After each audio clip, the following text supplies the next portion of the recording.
আসসালামু আলাইকুম ওয়া রাহমাতুল্লাহি ওয়া বারাকাতুহু। মাস্টার্স শেষ বর্ষের শিক্ষার্থীরা, তোমাদের আজকে অনলাইন ক্লাসে স্বাগত। আমরা আশা করি তোমরা সকলে ভালো আছো এবং স্বাস্থ্যবিধি মেনে ঠিকভাবে তোমরা ক্লাস চালিয়ে যাচ্ছ। এখানটায় আমরা ক্লাস নেওয়ার প্রথমে বলি যে আমি সালেহা ইয়াসমিন, সহযোগী অধ্যাপক, ইসলামের ইতিহাস এবং সংস্কৃতি বিভাগ, ঢাকা কলেজ, ঢাকা।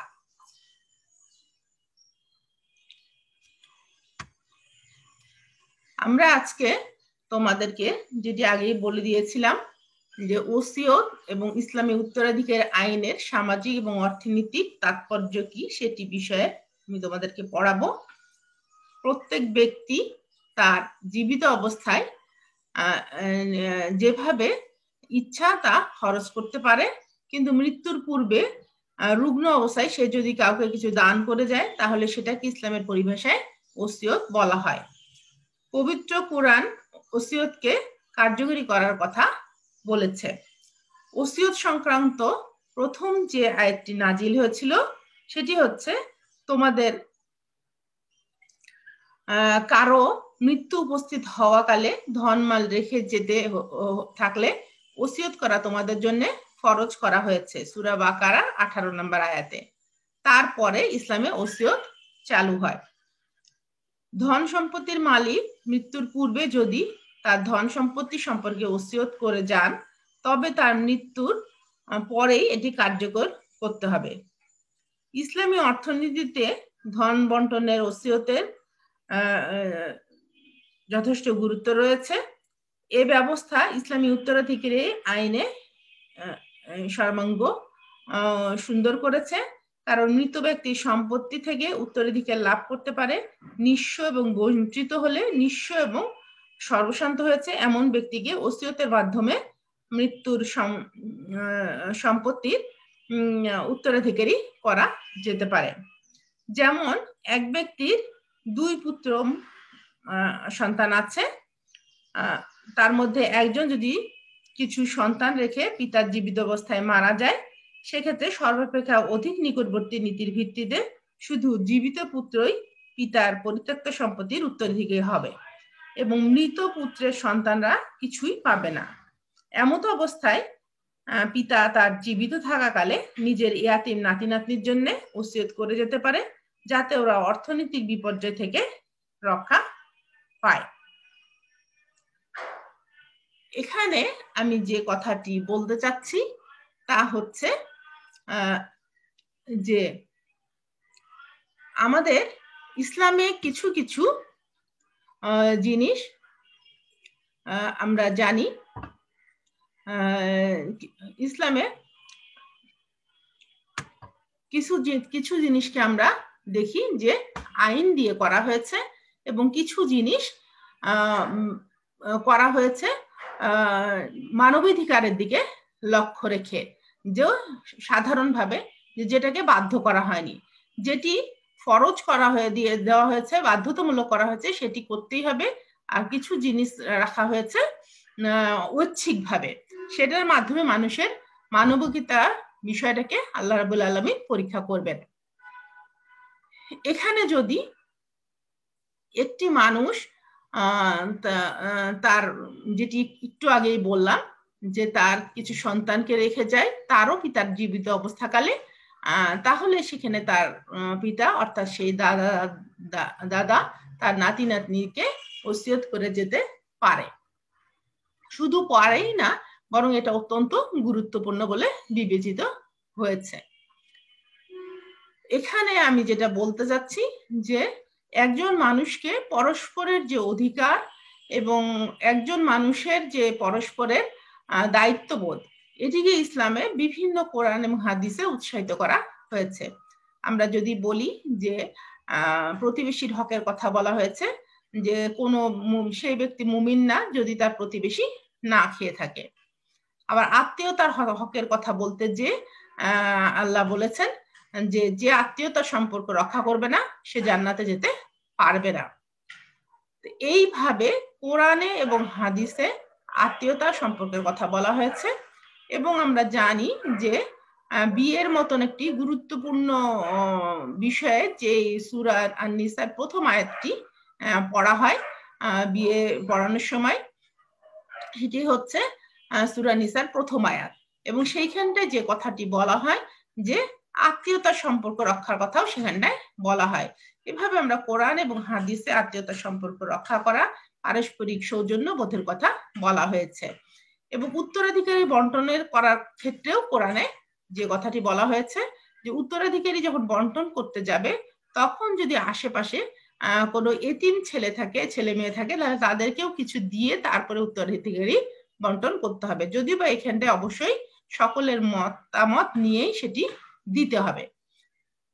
এখন আমরা দেখি যে এইখানটায় যে এই যে ধর্মবন্টনের আগেও যে তাদেরকে কিছু দিতে হবে, উত্তরাধিকারী বন্টনের আগেও কিছু দিতে হবে, এই কথাটি বলার সময়তে আল কোরআনে যে কথাটি বলা হয়েছে যে তোমাদের সেই সময়ের কথা চিন্তা করা উচিত, যদি তুমিও মারা যেতে তাহলে তোমার এই শিশু সন্তানরাও অন্যের কাছে এইভাবে আগ্রহান্বিত হয়ে উপস্থিত হতো, সেই কথা চিন্তা করে তুমি তাদেরকে কিছু দিয়ে যাও।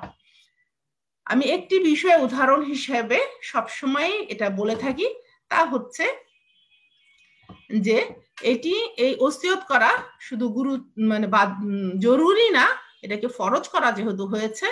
এবং এইখানটায় নিঃসন্দেহে আমরা বলতে পারি যে প্রতিটি এরকম ঘটনা যখন পরিবারে ঘটে, কোনো একজন বাবা মা মারা যায় তার দাদা দাদি বা নানা নানিকে জীবিত অবস্থায় রেখে, তখন স্বাভাবিকভাবেই সেই বাচ্চাদের চাচা ফুপু এবং খালা মামারা ব্যথিত হয়। এই ব্যাপারে কিন্তু আসলে বিন্দু পরিমাণ কোনো সন্দেহের অবকাশ নাই, এবং এখানে কোনো লোক দেখানোরও কোনো রিয়ারও কোনো ঘটনা সেখানটা নাই। তাদের আন্তরিকভাবে তারা নিহত, মানে আন্তরিকভাবে তারা দুঃখিত হয়। কিন্তু যখন আমরা উত্তরাধিকারী আইনের কথা এসে আনি, তখন দেখি যে তখন সেই খালা মামা কিংবা ফুপু চাচা তারা হচ্ছে এইখানটায় এই তাদের পিতা মাতাকে এই ওসিয়ত করার ব্যাপারটায় কিছুটা অসম্মতি জ্ঞাপন করতে আমরা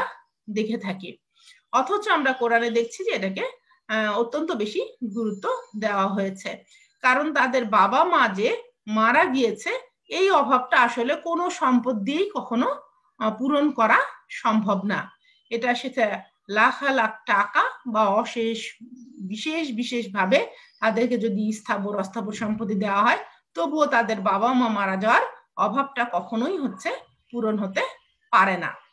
তাদের পূরণ হতে পারে তাদের যে অর্থনৈতিকভাবে কিছু সাহায্য, এখন যে তারা সাহায্যের মুখাপেক্ষী হয়ে পড়েছে, সেইটির জন্য তারা কিছুটা উপকৃত হতে পারে।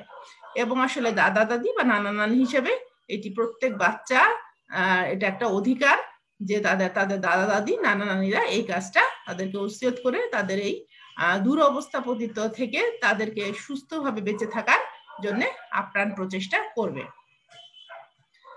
আমি যে কথাটি বলতে চাই, আমরা এই ওসিয়ত বিষয়ে পড়াতে যে আগে তোমাদের সাথে আমি সেকেন্ড ইয়ারের ক্লাসে যুক্ত থাকতাম অর্থনৈতিক ইতিহাস বিষয়ে, এবং আমরা মাস্টার্স শেষ পর্বেও আমি এই বিষয়ে পড়াই।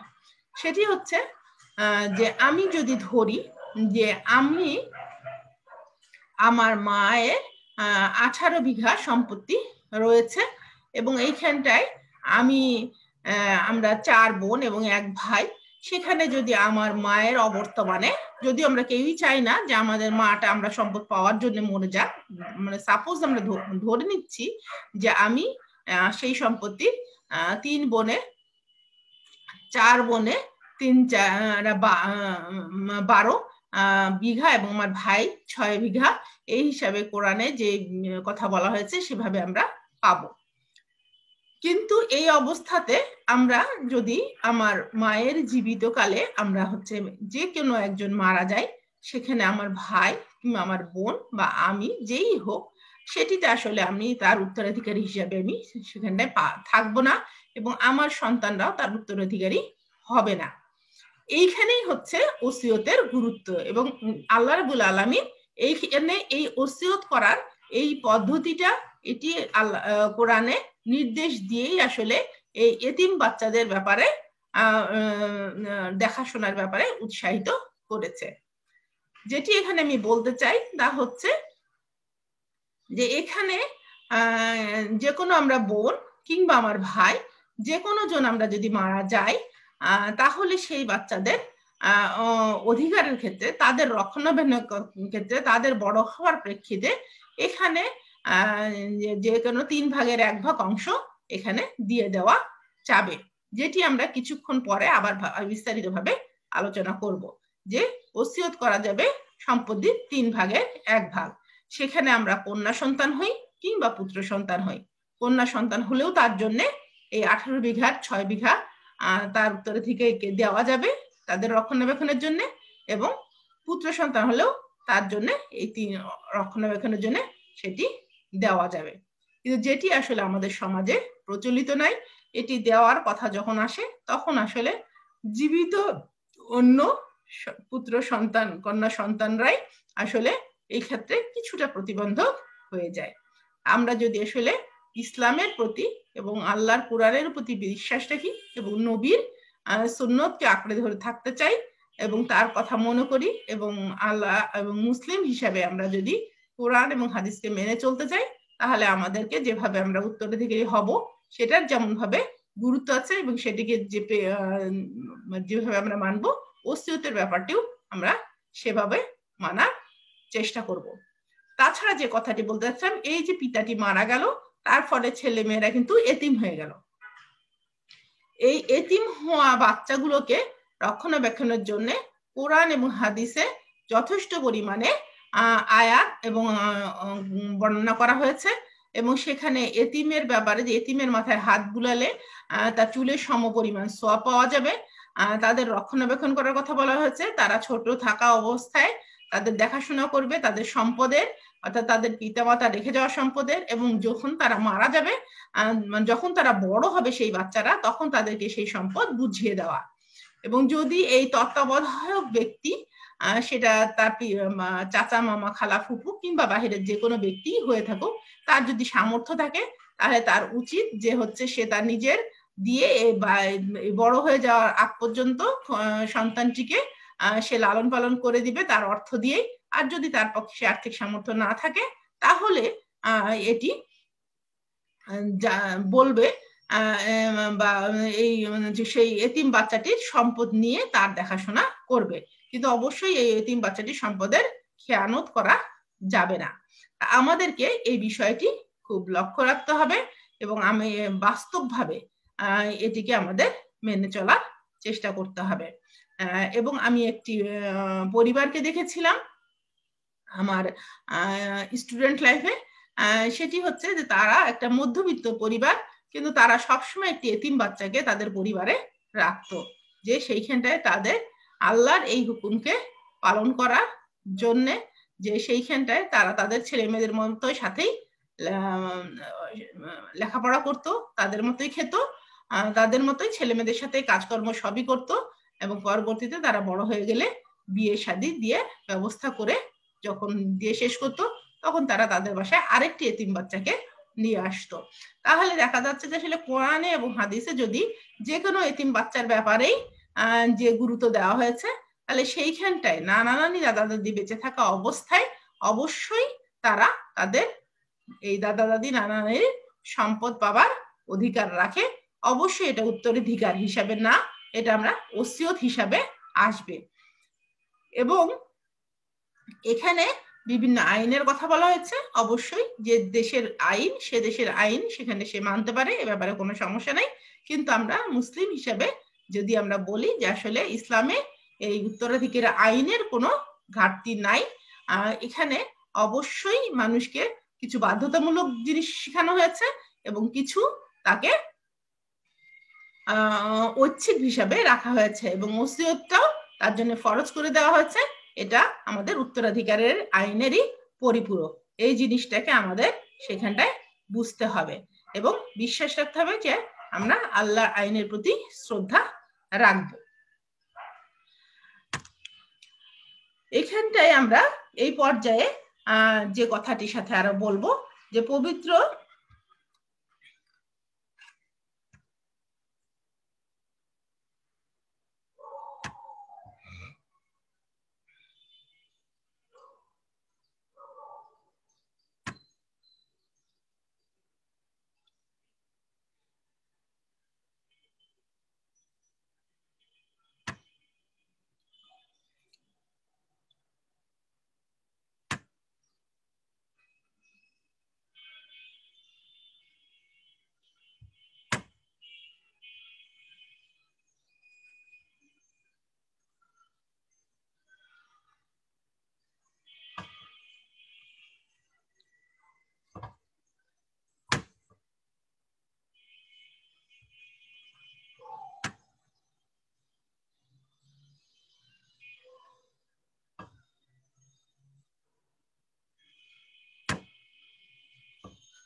আমরা পবিত্র কুরআনের মাধ্যমে উত্তরাধিকারী আইন জারি হলে মহানবী সাল্লাল্লাহু আলাইহি সাল্লাম ওসিয়ত এবং উত্তরাধিকারী আইন সংক্রান্তে দুটি নিয়মের কথা বলেছেন।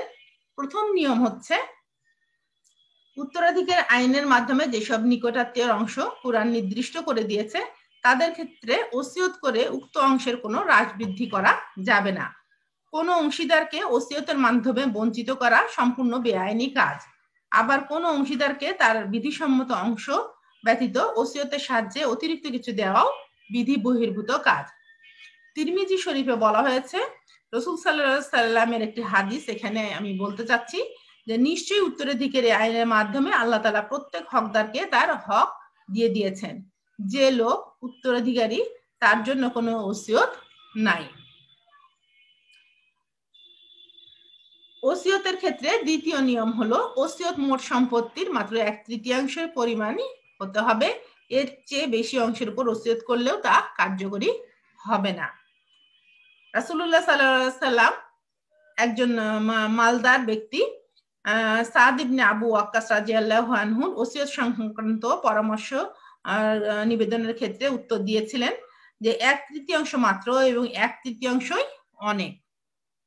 এখানে উল্লেখ করা যেতে পারে যে এক ব্যক্তিকে একমাত্র কন্যা সন্তান ছাড়া অন্য কোনো উত্তরাধিকারী ছিল না, অর্থাৎ ওসিয়তের ক্ষেত্রে প্রত্যেক সম্পত্তির মালিক তার রেখে যাওয়া মোট সম্পত্তির 2/3 নিজ আইনসম্মত উত্তরাধিকারীদের জন্য রেখে অবশিষ্ট 1/3 সম্পত্তি যার উত্তরাধিকার থেকে বঞ্চিত হয়েছে তাদের মধ্যে অন্য নিকটাত্মীয়র জন্য কিংবা জনকল্যাণকর প্রতিষ্ঠান বা কাজের জন্য ওসিয়ত করতে পারবে। ইসলামী অর্থ ব্যবস্থায় ওসিয়ত কেবল একটি সুপারিশ নয়, বরং এটি অনিবার্য রূপেই কার্যকর করতে হবে। আমি আশা করি বিষয়টিকে আমি বুঝাতে সক্ষম হয়েছি।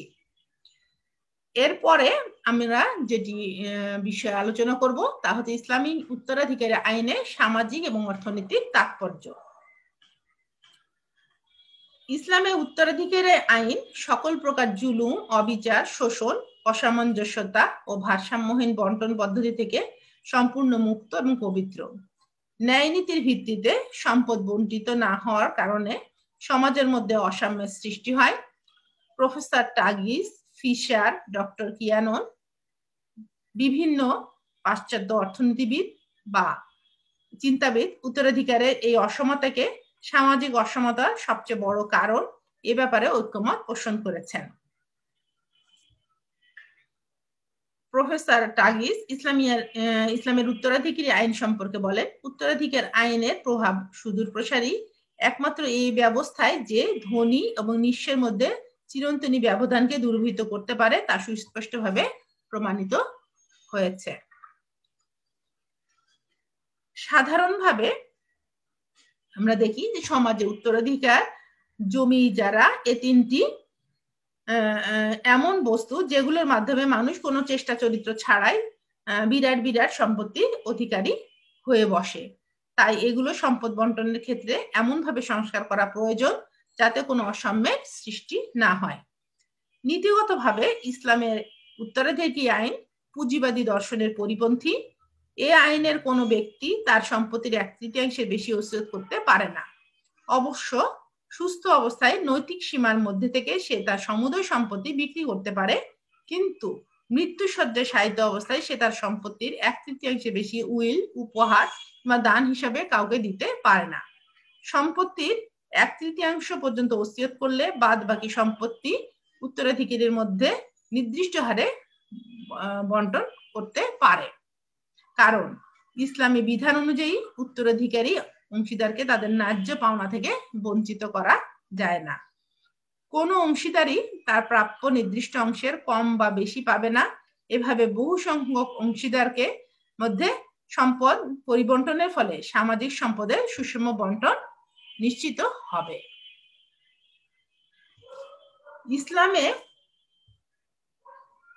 ইসলামী সমাজে মৃত ব্যক্তির সকল নিকটাত্মীয়, যেমন পুত্র, কন্যা, স্বামী, স্ত্রী এবং পিতামাতা সকলেই উত্তরাধিকারী হতে পারে। ফলে বড় বড় সম্পত্তি ক্ষুদ্র ক্ষুদ্র অংশে বিভক্ত হয়ে অংশীদারদের মধ্যে ভাগ হয়ে যাবে। পরিমাণে কম হলেও প্রত্যেকেই এর উপর নির্ভর করে কর্মহীন, অলস, বিলাসী জীবন পরিত্যাগ করে জীবন সংগ্রামে রত হয়। উত্তরাধিকারী আইন একদিকে যেমন স্বাভাবিক এবং স্বতঃস্ফূর্ত পন্থায় ধন সম্পদের বন্টন করে থাকে, অন্যদিকে ঠিক তেমনি ব্যক্তিগত প্রচেষ্টা এবং অর্থ উপার্জনের দ্বারা জাতীয় সম্পদ অধিকতর বৃদ্ধি করে। এ কারণে গর্বের সাথে ঘোষণা করা যেতে পারে যে পৃথিবীর অর্থনীতিতে ইসলামের উত্তরাধিকারী আইনের কোনো তুলনা নাই। অনেকেই মত প্রকাশ করেন যে ইসলামী উত্তরাধিকারী আইন কৃষি জমি জমাকে খণ্ড বিখণ্ড করে, ফলে অর্থনৈতিক হোল্ডিং ক্ষুদ্র হয়ে যায় এবং আধুনিক চাষ পদ্ধতি ব্যাহত হয়। কিন্তু সমবায় পদ্ধতির মাধ্যমে ক্ষুদ্র ক্ষুদ্র জমি একত্রে চাষাবাদ করতে কোনো বাধা নেই।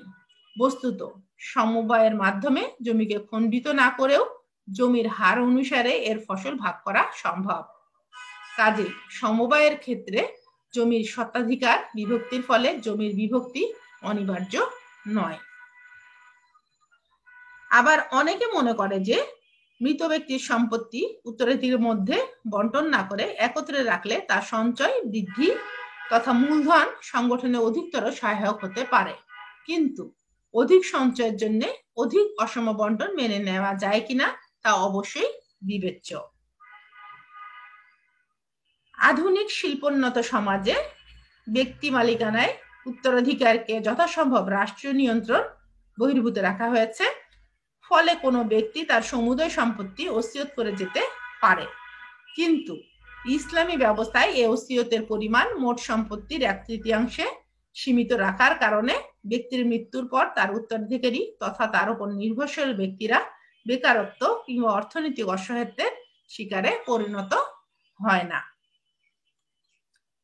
জন স্টুয়ার্ট মিলের পূর্ববর্তীকালে উত্তরাধিকারী আইনকে সামাজিক ন্যায় বিচারের দৃষ্টিকোণ থেকে মোটেই বিবেচনা করা হতো না, বরং একে মূলধন সংগঠন ও উৎপাদনশীল সম্পদের সুষ্ঠু বন্টনের দৃষ্টিকোণ থেকে দেখা হতো।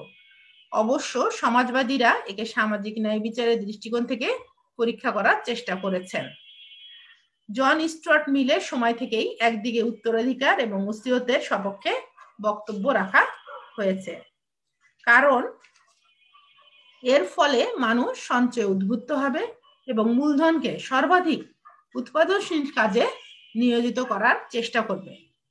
পক্ষান্তরে উত্তরাধিকার এবং ওসিয়তের স্বাধীনতাকে কঠোরভাবে সমালোচনা করা হয়েছে, কারণ এর ফলে সমাজে সম্পদ বন্টনে অসমতা দেখা যায়।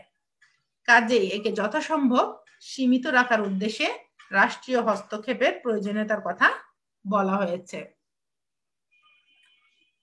ইসলামে উত্তরাধিকারী আইনকে সামাজিক ন্যায় বিচারের হাতিয়ার হিসেবে গ্রহণ করা হয়েছে। এজন্য ইসলাম কোনো উত্তরাধিকারী পক্ষে উইল করাকে নিষিদ্ধ করেছে, কেননা তাতে পরিত্যক্ত সম্পদের বন্টনের অসন্তোষ দেখা দিবে। অবশ্য বন্ধু বান্ধব, কাজের লোক এবং অসহায়দের জন্য উইল করাকে ইসলাম উৎসাহিত করেছে, তবে এ উইলের মাধ্যমে যাতে অংশীদারগণ প্রতিকূল অবস্থায় পতিত না হয় সেজন্য এর পরিমাণ 1/3 সীমাবদ্ধ রাখা হয়েছে। ইসলামী আইন সামাজিক ন্যায় বিচার এবং সুষম বন্টনের পক্ষপাতী। এমত অবস্থায় ইসলাম উত্তরাধিকারী আইন বিলোপ করার তীব্র বিরোধী। বস্তুত উত্তরাধিকারী আইন বিলোপের পর মৃত ব্যক্তির সম্পত্তি হয় রাষ্ট্রকে নিজ তত্ত্বাবধানে গ্রহণ করতে হবে অথবা এর রক্ষণাবেক্ষণের জন্য সর্বাধিক উপযুক্ত ব্যক্তিকে নিয়োগ করতে হবে। প্রথমোক্তটি সমাজতান্ত্রিক সমাধান আর দ্বিতীয়টি আইনানুগ উত্তরাধিকারীদের বঞ্চনার প্রতীক। ইসলাম এক্ষেত্রে উত্তরাধিকারীদেরকে মৃত ব্যক্তির সম্পত্তি ভোগ দখলের অধিকার দিয়ে তাদের উপর নৈতিক চাপ সৃষ্টি করতে পেরেছে। কোনো ব্যক্তি অসামাজিক পন্থায় কোনো সম্পত্তি দখল করলে ইসলামী রাষ্ট্র তাকে উচ্ছেদ করার সম্পূর্ণ অধিকারী। তবে উত্তরাধিকারী আইন উচ্ছেদ করে উৎপাদন তথা অধিকতর দক্ষতা প্রয়োগের নামে নৈরাজ্য সৃষ্টি করা ইসলাম চায় না।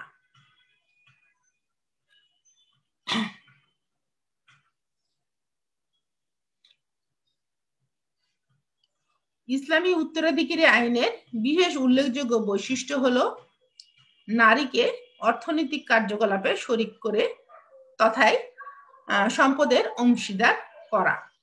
ইসলামী সমাজে নারীদের পক্ষে জমি জমা, শিল্প, কলকারখানা, ব্যবসা বাণিজ্য এবং নানারূপ সম্পদের মালিক, তত্ত্বাবধায়ক কিংবা পরিচালক হওয়ার কোনো বাধা নাই। কোনো চুক্তি সম্পাদন কিংবা হস্তান্তরের ক্ষেত্রে তারা নিজেদের নামেই তা করতে পারবে। মৃত ব্যক্তির সম্পত্তিতে অংশীদারিত্বের ক্ষেত্রে পুত্র সন্তান কন্যা সন্তানের চেয়ে যে বেশি পায় তা প্রকৃতপক্ষে কন্যার বিরুদ্ধে পুত্রের প্রতি পক্ষপাতিত্ব নয়। ইসলামী সমাজ ব্যবস্থায় কন্যা তথা নারীর উপর পারিবারিক ভরণ পোষণ এমনকি নিজ ভরণ পোষণের দায়িত্ব দেওয়া হয়নি, বরং কন্যা সন্তানের ভরণ পোষণ তার পিতা এবং পরবর্তীকালে স্বামীর উপর ন্যস্ত করা হয়েছে। এদিক থেকে একজন পুরুষকে তার নিজের ভরণ পোষণ সহ তার স্ত্রী এবং সন্তান সন্ততির ভরণ পোষণ ও লালন পালনের কঠিন দায়িত্ব বহন করতে হয়। এক্ষেত্রে স্বামীর তুলনায় স্ত্রীর ব্যক্তিগত সম্পত্তি বেশি থাকলেও এ নিয়মের কোনো ব্যতিক্রম নাই। পুত্র সন্তান যাতে এসব দায়িত্ব পালনে সক্ষম হয় এবং কন্যাও যাতে অসহায় না হয়ে পড়ে, সেজন্য ইসলাম পুত্র সন্তানকে বেশি দিলেও নারীর জন্য অতিরিক্ত অর্থনৈতিক নিরাপত্তা বিধানে কোনো ত্রুটি করেনি। অর্থনৈতিক দৃষ্টিকোণ থেকে এখানে সবচেয়ে উল্লেখযোগ্য বিষয় হলো সমাজে নারীর একটি সক্রিয় ভূমিকা রয়েছে এবং নারী যে কোনো অর্থনৈতিক কার্যকলাপে অংশগ্রহণ এবং উৎপাদনে সহায়তা করতে পারে। অর্থনীতিতে নর নারী উভয়ই শক্তিকেই উদ্বৃত্ত সৃষ্টির কাজে নিয়োজিত করার মহান প্রয়াস ইতিহাসে এটি প্রথম। কুরআন এবং সুন্নাহ প্রবর্তিত আদর্শে আমরা দেখি যে মুসলিম বিশ্বে উত্তরাধিকারী আইন সামাজিক এবং অর্থনৈতিক ন্যায় বিচার এবং সম্পদের সুসম্বটনের ক্ষেত্রে প্রতিষ্ঠিত হয়েছে। এক্ষেত্রে মিস্টার র্যামসে লিখেছেন, আধুনিক সভ্য পৃথিবী ধন বন্টনের যত নিয়ম পন্থা আবিষ্কার করতে পেরেছে, ইসলামের উত্তরাধিকারী আইন তার মধ্যে সর্বাপেক্ষা অধিক বৈজ্ঞানিক ও নির্ভুল। এ আইনের অন্তর্নিহিত সৌন্দর্য এবং নিখুঁত সামঞ্জস্য অপরিসীম। এটি কেবল আইন শিক্ষার্থীদের শিক্ষণীয় বিষয় না, জ্ঞানান্বেষী সকল ব্যক্তির পক্ষেও বিশেষ গুরুত্বপূর্ণ। আমরা তোমাদের যে ওসিয়ত এবং ইসলামের উত্তরাধিকারী আইনে সামাজিক এবং অর্থনৈতিক বিষয়ে আজকে আমরা পড়ালাম, সে পড়াটি আজকে আমরা এ পর্যন্তই শেষ করছি। আগামী দিনে আমরা পড়ব শ্রম বিষয়ে। আমরা মূলত তোমাদের সাথে পড়াচ্ছি হচ্ছে সম্পদ কিভাবে আমরা অর্জন করতে পারি এবং সেইখানটায় এই সম্পদ অর্জনের ক্ষেত্রে আমরা যেটা দেখি কয়েকটি কথা বিষয় যে সম্পদ অর্জন করা যায়, যেটির একটি অংশ হচ্ছে শ্রম। তার আগে ছিল উত্তরাধিকার, অর্থাৎ উত্তরাধিকারীর মাধ্যমেও আমরা সম্পদ অর্জন করতে পারি, শ্রমের মাধ্যমে আমরা সম্পদ অর্জন করতে পারি।